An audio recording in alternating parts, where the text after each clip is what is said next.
And we're not done with Pakistan yet. Islamabad is trying to save face after a social media purge. Behind this purge is the world's largest social media network, Facebook.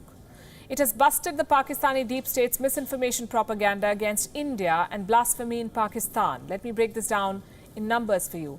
453 Facebook accounts, 103 Facebook pages, 78 groups and 107 Instagram handles. They've all been taken down by Facebook. These accounts were being handled by Pakistani operatives. They were being used to target the Indian military establishment and the minority communities of Pakistan. Facebook has issued a detailed takedown report. It says the content that these accounts were pushing included memes and propaganda around political and social issues in India. They were spreading misinformation about the Indian Army and New Delhi's policy towards China. On various occasions, they also peddled fake news centered around damaging India's social fabric.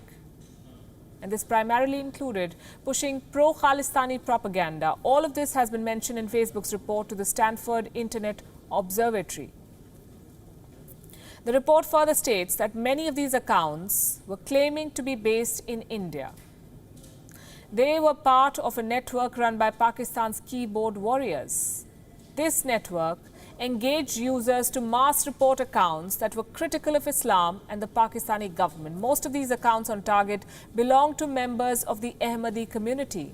This network was helping Pakistani authorities crack down on those who indulge in blasphemy.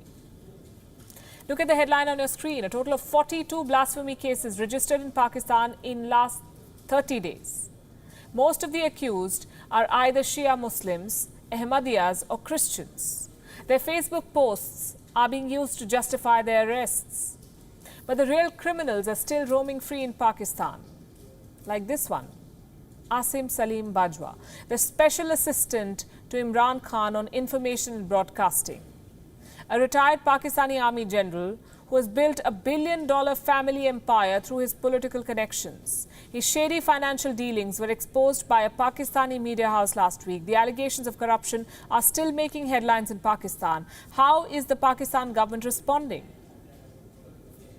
You have to listen to what the Pakistan Foreign Minister Shah Mahmood Qureshi said a few days back. खबरें तो break होती रहती हैं, देखना है कि उसमें सच्चाई कितनी है, उसमें सदाकत कितनी है, ठीक है ना? अर्ज ये है कि आजकल एक बदकिस्मती से मुझे कहने की इजाज़त दीजिए, एक रिवायत बन गई है कि हम खबर पहले चला देते हैं और तस्दीक बाद में करते हैं कि इस खबर में सच्चाई कितनी है, इसमें हकीकत कितनी है। इसमें मैं समझता हूँ कि किसी शरीफ आदमी की बेजा पगड़ी नहीं उछालनी चाहिए और हमें जिम्मेदाराना किरदार अदा करना चाहिए।